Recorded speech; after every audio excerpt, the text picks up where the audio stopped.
유유통에 대한 기록은 조선왕조실록에 자세히 실려 있으며 챙시엔 이지은 용제총화에도 실려 있다. 챙문 유엔치씨 파군창과 챙시 사이에서 충청북도에서 태어난 그녀는 유후한 집안에서 자랐다. 그런 탓인지 성품이 방탕하고 바르지 못해 샤오주 다준의 손자 타이캉슈 리통의 아내가 된 허우에도 제 버릇을 고칠 수 없었다. 하루는 이동이 젊고 훤칠한 인장이를 불러 인 그릇을 만들었다. 아내는 외간 남자가 집에 드나드는 것을 기뻐하며 늘 남편이 출타하면 여종의 옷을 입고 인장이의 곁에서 그릇을 만드는 것을 구경하였다. 그러다 두 남녀는 말을 섞게 되었고 마님은 젊은 사내에게 마음을 빼앗기고 말았다. 이를 알게 된 태강수는 아내를 친정으로 쫓아냈다. 이후 여러 사내와 어울리기 시작하였고 그녀의 시와 거문구, 솜씨 등 재주를 높이사 당대의 명사와 유생, 후누시가 그녀의 집에 수시로 드나들었다. 그녀는 자기의 신분을 감추고 첩이나 기녀, 계집종, 구와 후 행세를 하며 사내들을 만났고 송신부터 관료, 생원, 슈리, 사내종까지 신분을 초월하고 지위 고하를 애무룬하며 관계를 맺었다. 대부분 이렇게 알고 있으나 그녀가 이동에게 버림받은 속내는 따로 있었다. 1476년 송보시가 임금에게 태강수가 종친으로서 첩을 사랑하여 아내 허물을 들추어 마음대로 버렸다 고발한 것이다. 이동은 아내가 바람이나 내쫓은 것이라고 하였으나 이는 남편의 무고였다. 이 일로 태강수는 고신을 빼앗기고 아내와 재결합하라는 왕명을 받았다. 그러나 석 달도 못 되어 태강수는 고신을 돌려받았고 어우동은 쫓겨났으며 4년 후에는 주일엔의 몸이 되었다. 성종은 과도한 형벌을 집행하여 법에도 없던 교수형에 추하였다. 실제로는 소박을 맞은 여인으로 남편과 헤어졌으나 법적으로는 여전히 태강수의 아내였던 까닭에 문제가 되었다. 남편에게 버림을 받은 어우동은 딸과 몸종을 데리고 친정으로 갔지만 받아주지 않았기 때문에 할 수 없이 길가에 거처를 마련하고 그곳에서 지냈다. 이후 그녀는 계집종과 같이 다니며 기녀 행세를 하며 기방에 드나들었다. 자신의 신분을 속인 까닭은 상대방이 부담을 갖지 않게 하여 서로 편하게 만나고자 했기 때문이다. 그러다 태강수의 육촌 애팡산 슈리란을 만나 사귀게 되었다. 그는 자기 팔뚝에 어우동의 이름을 새기기까지 하였다. 이처럼 어우동에게 깊이 빠져 재취로 맞으려 하였지만 그녀가 거절하였다. 이나는 어우동이 붙잡혔을 때 그녀와의 관계를 인정하고 변호를 하였으며 선처를 호소한 유일한 사내이다. 태강수와 재종 형제간이었던 까닭에 방산수는 어우동의 추문으로 엘류에 따라 창백대 투 삼리안의 고신을 몽땅 주의 두어당하였다. 방산수와 관계를 맺은 어우동은 이동의 팔촌으로 딩종의 아들 시버준의 손자 쇼산 슈리기를 만나 간통하였다. 때문에 수산수도 방산수와 마찬가지로 처분 되었고 의금부에서는 어우동과 간통한 조정의 관리와 유생 등 시수들의 두이한 처분을 상소하였다. 그 밖에도 수해유 홍찬, 생원 리청옌, 서리간 이샹, 서리 우종렌, 서리간 이홍, 송두포 청장, 료린 리긴즈, 시뉴즈 규회이, 나이긴 위규겐과 관계를 맺었다. 이뿐만이 아니었다. 르공비, 진식이, 진청, 진카이, 제수시, 유유저 등도 거론되었다. 방산수, 구전, 홍찬, 이승원, 오종년, 가미형, 박강창, 이근지, 직업이, 수산수 등은 어우동과 간통한 죄로 율에 따라 죄장 100대 리우 2000리에 추해졌다. 하지만 당시 법전의 사족의 죄는 형벌이 미치지 않는다라고 되어 있던 까닭에 다부벤티싱 은수를 바치고 미안하였다. 거물급 인사인 김세적, 김칭, 김휘, 정숙지, 어유소, 노공필 등은 증거, 부총분으로 방면되었다. 관련된 사내들의 거의 죄는 논하지 않았으나 어우동에 대해서는 임금과 신하들의 시조 왕쇼라의 끝에 교수형이 떨어졌다. 어우동을 죽음으로 몬 것은 전적으로 성종의 뜻이었다. 지체놓은 집안의 부인이 종과 간통한 것을 도저히 용납할 수 없었던 것이다. 그러나 직업이와 관계를 맺은 것은 이웃에 살던 그가 평소 어우동을 호시탐탐 노리고 있었는데 그녀가 밤 이슬을 맞고 돌아다니는 것을 알게 되어 협박하였기 때문이었다. 일부 기록에는 어우동이 농부의 딸이라 되어 있기도 하다. 그 까닭은 아버지인 박윤창이 인부로 관직에 올랐기 때문으로 보인다.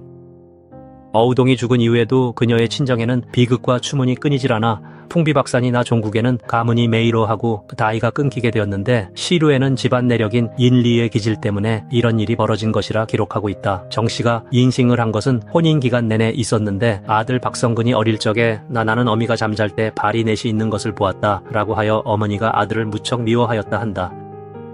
아들 때문에 망신을 당한 정씨는 화가 나 한동안 밤마다 박성근을 구이짝에 넣어대 감금하고 이 시주를 재난 누비보다도 못하게 주었고 아들은 어머니를 무척 원망하게 되었다. 정씨는 본디 성격이 모나고 사나웠다 하는데 남편이 눈을 다쳐 한쪽을 잃어 샹신이 컸는데 후후 싸움을 할 때면 아내는 박윤창에게 이 애꾸노마 라며 막말을 하였고 팬을 이기지 못하여 처마 기왓장을 막대기로 부수거나 하인에게 케이쿠하게 매질을 하곤 하였다.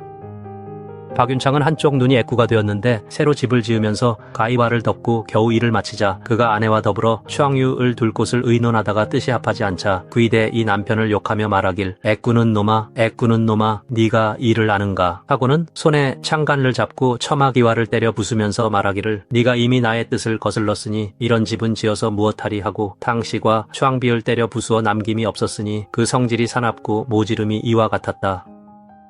그러던 어느 날 아내 정씨가 자기의 불륜을 떠벌리고 다닌 계집종 모녀를 때려 죽였다. 이 일로 정씨는 의금부로 붙잡혀 갔다. 박윤창은 의금부를 찾아가 눈물을 흘리며 탄원을 넣었다.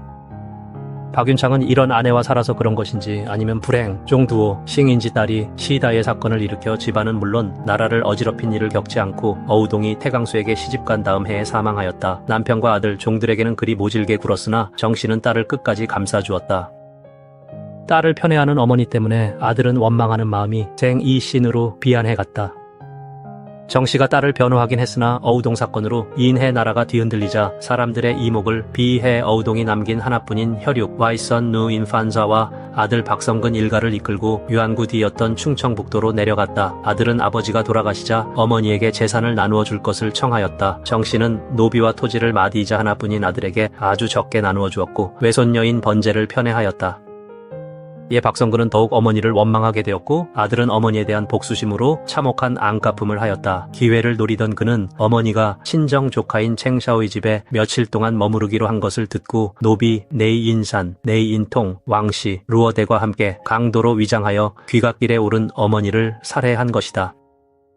결국 오라버니도 앞서간 누이 동생처럼 사형을 당할 처지에 놓였다. 그러나 박성근은 공자 중에 장을 맞다 사망하였다. 그는 죄를 인정하지 않고 버티다 죽었는데 판렌으로 지목된 것은 조카인 번제가 살인이 난 장소에 함께 있었기 때문에 정황을 지시히 진술하였는데 이것이 죄띵대 증거가 되었다. 번제가 말하길 외할머니의 겉옷 적삼을 강도가 벗겨갔는데 쌍리시 끝나고 보니 외사촌이 외할머니 정씨가 늘 적삼에 매달고 다니던 다오장을 가지고 노는 것을 보았습니다. 라고 증언하였기 때문이다. 또한 외할머니가 돌아가시고 난 뒤 외삼촌이 누비운지를 가져갔다. 사건의 수사가 시작되자 조카인 자신에게 주며 누가 묻거든 처음부터 네가 가지고 있었다고 말하여라 라고 하였다. 증언하였다. 이 증언과 더불어 박성근이 어머니에게 재산을 조금밖에 물려받지 못해 앙심을 품고 있었다는 것과 모자 사이가 나빴다는 것 등의 정황 때문에 이시지고하라는 모진 취조 과정에서 사망하고 말았다. 박성근의 아내와 자식은 노비가 되어 재산이 몰수되었고 북쪽 변방으로 쫓겨났다. 유이유통으로 칭해지는 그녀의 싱은 포시다. 당시 여인은 공시더인 이름이 없었고 이름이 있다고 하더라도 공식적으로 부르지 않는 시수이 있었다. 때문에 이는 이름이 아니라 당시에 회자되던 비애칭으로 봐야 한다. 동을 뺀 어우나 어우루, 어루나 어루는 소리를 한지로 표기한 것이라 할 수 있다. 추측하건대 어루다나 어루다에서 나온 말이다. 어른도 어루다 또는 어루다라는 동사의 전미사 니은을 쓴 어른이 변형된 것이다. 어른의 뜻은 본래 남자와 여자가 몸을 합한다는 것이었다. 여기에 의미를 넓혀 혼인한 사람을 가리키다 몸과 마음이 성숙해 사랑할 자유를 가지고 동시에 그에 따르는 의무와 책임을 다하는 사람의 뜻이 된 것이다. 따라서 어우동, 어루동은 통과 어른 사람이라는 뜻이다. 여기서 통은 그녀의 남편인 통과 같은 글자이다. 곧 통의 아내라는 의미이다. 그런데 통을 쓰지 않고 굳이 통을 것은 풍자 및 조롱의 뜻이 숨어있다. 통의 아내였지만 이제는 모두의 아내가 되어버린 여자라는 말이다. 보통은 여인을 부를 때 아버지의 성을 따 시라고 불렀는데 그녀를 박씨라 부르지 않고 어우동이라고 한 것은 당시 사람들의 애마의 시의 표현이었다는 것을 알 수 있다. 그녀의 남편 태강수 이동은 청사핀이었기 때문에 박씨는 와이밍푸의 품계인 쟁사핀 후일엔에 봉작되었다. 따라서 그녀의 정식 호칭은 혜인 박씨였지만 누구도 그렇게 부르지 않고 어우동이라고 하며 비웃은 것이다. 또한 통도둥이를 소리나는 대로 한자로 표기한 것으로 귀염둥이나 바람둥이의 둥이처럼 그런 성질이 있거나 그와 긴밀한 관련이 있는 사람이란 뜻으로 전미사로 보아 어루둥이 곧 곧잘 남과 어루는 짓을 하는 이라는 뜻이다. 모두의 아내가 되어버린 여자건 곧잘 남과 어루는 짓을 하는 이건 간에 이 호칭은 조롱의 뜻을 담고 있다. 어우동을 본명으로 보고 어우동이 부정적인 뜻이 아니라 큰 인물이라는 의미의 수누리말이라는 주장도 있다. 옛날에 큰 것, 훌륭한 것을 가리키는 수누리말이 있었는데 발음이 우르과 비슷하였다 한다. 이지운대, 이후이나 진이이지에스인 이과, 이은, 이우를 한자로 표기한 것으로 우렁차다, 우람하다가 여기서 파생된 것이라 할 수 있는데 자식이 자라 큰 인물이 되기를 비는 마음으로 사람의 이름에 많이 사용하였다 한다. 여기에 둥이를 붙여 큰둥이란 뜻으로 이름을 지은 것이란 주장이다. 내 생각에는 박 씨의 이름은 큰둥이라는 뜻의 긍정적인 이름이었으나 이후 그녀의 행실로 인해소리는 같지만 의미는 다르게 부정적인 조롱의 호칭으로 바뀐 것을 보인다. 앞서 남자들이 어우동의 이름을 몸에 새겼다 했는데 부정적이고 나쁜 뜻이었다면 새기지 않았을 거라 생각되기 때문이다. 아니면 그녀가 개명한 애쉔페이를 몸에 새긴 것일까? 박 씨는 자신을 현비라 칭하였는데 이는 현묘한 리찌를 아는 사람이란 뜻이다.